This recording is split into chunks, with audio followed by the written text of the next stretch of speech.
Donald Trump का बस एक बयान और पूरी दुनिया में खलबली मच गई। उन्होंने ईरान को धमकी दी है कि एक पूरी सभ्यता को मिटा दिया जाएगा।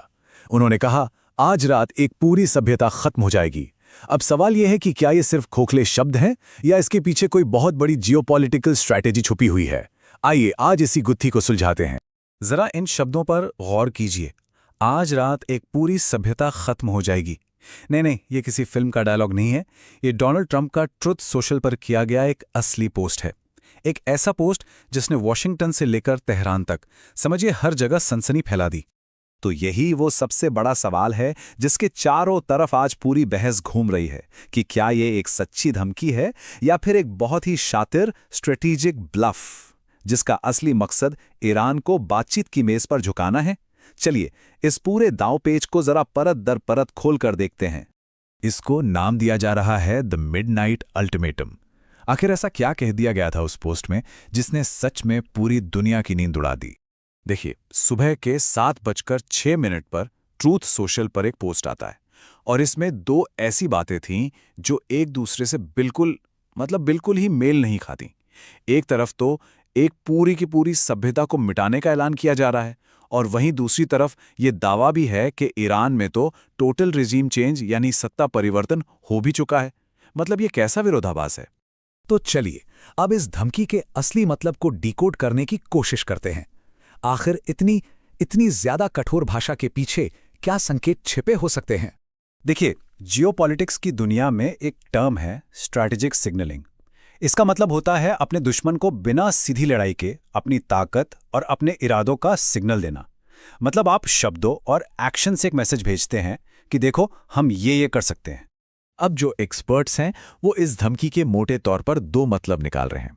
पहला तो ये कि ये एक इशारा हो सकता है कि न्यूक्लियर ऑप्शन भी टेबल पर है, और दूसरा ये एक बड़े पारंपरिक हमले के लिए माहौल बनाने की तैयारी हो सकती है, जिसे प्री स्ट्राइक कंडीशनिंग भी कहते हैं, जिसका एक ही मकसद होगा, ईरान के पूरे इंफ्रास्ट्रक्चर को एक झटके में तबाह कर देना।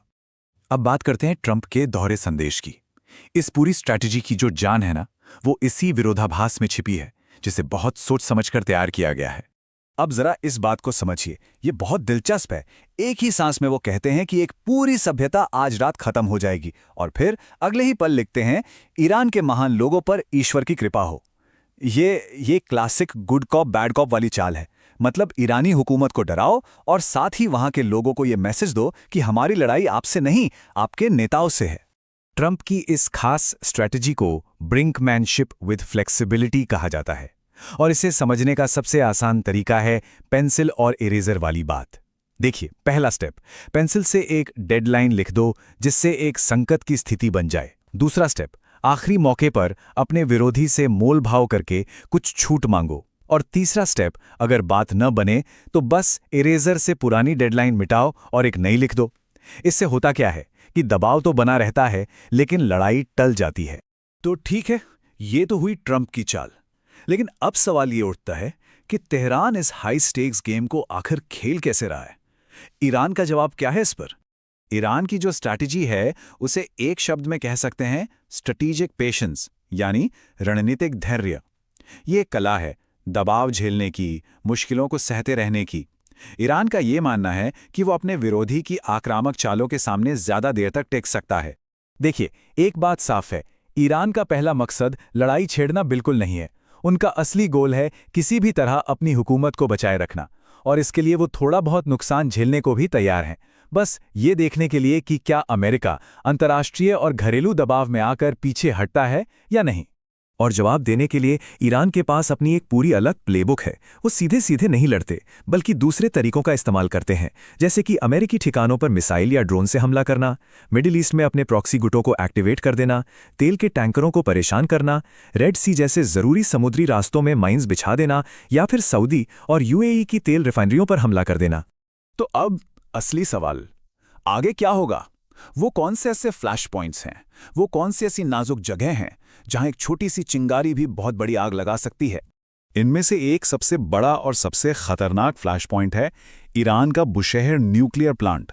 सोचिए, अगर इस पर हमला होता है तो हवा में रेडियो एक्टिव मटीरियल फैलने का खतरा है, और इसके नतीजे कितने भयानक हो सकते हैं इसका अंदाजा लगाना भी मुश्किल है। और इस खतरे को लेकर ईरान का जो रुख है वो तो और भी ज्यादा चौंकाने वाला है। उनका कहना है कि अगर प्लांट पर हमला हुआ तो कोई बात नहीं, हवा उस रेडियो एक्टिव पदार्थ को उड़ाकर यूएई और सऊदी अरब तक ले जाएगी।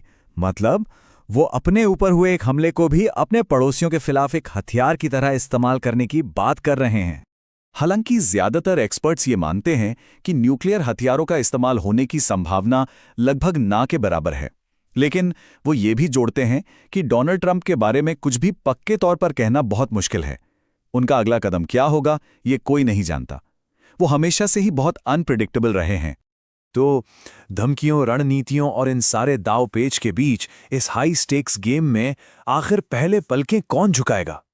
ये वो सवाल है जो इस पूरी कहानी को और भी ज्यादा दिलचस्प और साथ ही खतरनाक बना देता है, और इसका जवाब फिलहाल भविष्य में ही छिपा है।